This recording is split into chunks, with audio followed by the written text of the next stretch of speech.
A gente está de volta para falar que o Instagram passou a ocultar o número de curtidas nas publicações em 6 países.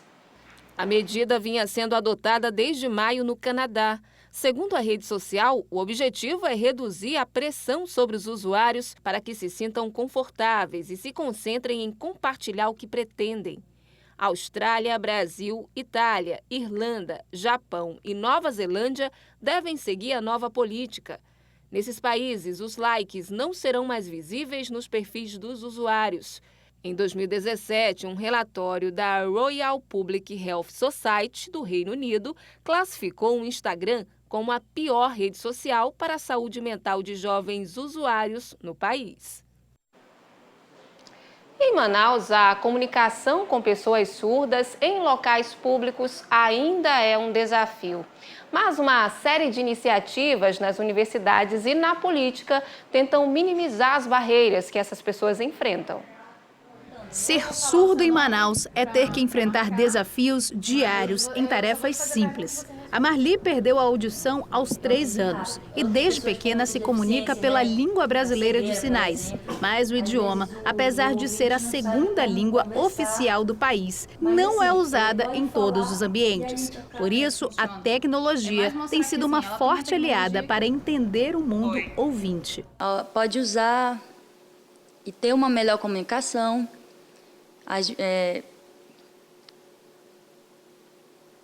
Às vezes o ouvinte não sabe como conversar, mas assim, ele pode falar e a gente acaba conseguindo ver a ideia e entender com mais claridade o que ele quer passar.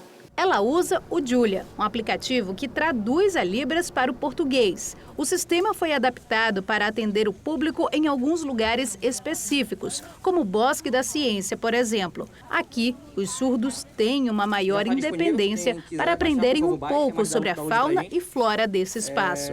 A ideia é uma parceria com a empresa que desenvolveu a plataforma e a Universidade do Estado do Amazonas. A coordenadora do projeto defende que a tecnologia é o início de um movimento de mais acessibilidade para pessoas surdas. O intérprete, por lei, é obrigatório em espaços de atratividade turística, né? Então, nada mais justo do que aplicar a legislação contratando um profissional. Mas o Julia vai entrar como um instrumento, né, que vai dar mais liberdade e empoderamento para a pessoa surda. A partir das informações que ele recebeu, ele pode retornar, né, ao elemento de atratividade naquele ambiente e retomar a informação. Então, o Julia, ele não é um substituto, ele é apenas um instrumento, né, que permite melhor acessibilidade da pessoa surda aos atrativos. O presidente da Associação dos Surdos de Manaus concorda que a tecnologia não substitui os intérpretes e que outras iniciativas devem ser incentivadas para facilitar a comunicação. O tradutor e intérprete na comunicação é de muita importância, mas esse projeto do vereador é de grande importância ter essa capacitação, porque vai começar um diálogo que antes já não tinha. Tinha muita falta de comunicação, né? E agora com esse projeto, né, de capacitação, vai nos ajudar, né, mais um pouquinho a desenvolver mais essa acessibilidade, mais essa comunicação, né, em diversos outros locais que tem aqui em Manaus. Na Câmara Municipal de Manaus já tramita uma série de projetos sobre o tema. Este vereador propõe a capacitação de profissionais em Libras em órgãos públicos, como em hospitais. Além disso, o parlamentar também propôs que o ensino básico nas escolas inclua a língua brasileira de sinais. A língua de Libras, como é a segunda língua mais falada no nosso Brasil, no nosso país, nós precisamos tentar implantar elas na escola municipal. Então, que Manaus seja um exemplo do Brasil, que as crianças possam crescer desde a educação infantil, média e futuramente superior, tendo acesso a Libras, para elas poderem se comunicar. Para a Marli, muitas das iniciativas ajudam, mas ainda é preciso avançar no tema. Para ela, uma cidade em que todos possam se comunicar é um sonho a ser realizado. Bom, meu sonho é que as pessoas que nós possamos conversar naturalmente, que seja acessível a todos, né, locais, porque a gente vê surdo, é complicado na comunicação e que haja melhorias também na tecnologia, que a gente consiga se desenvolver bem na Libras. A gente precisa muito dessa acessibilidade, a gente precisa mesmo. Precisa muito, né? E uma pesquisa da USP revelou que a perda de massa magra está associada ao envelhecimento. A condição é conhecida como sarcopenia e afeta principalmente as mulheres acima dos 60 anos. Mas a boa notícia é que dá para prevenir e os exercícios físicos são uma excelente alternativa para manter a longevidade. Por aqui, o que não falta é disposição. Nessa aula de zumba para idosos, no Japim, o grupo mostra a sintonia. Durante a semana, se revezam entre atividades que fazem na associação. Dona Maria, de 68 anos, sabe dos benefícios desde que começou. Qualidade de vida que nós temos aqui. Se bem que nós estamos um pouco deficientes de profissionais, né? Está faltando. Mas é bom, a gente se reúne aqui às segunda, quarta e sexta. Nós temos grupos de amigos aqui.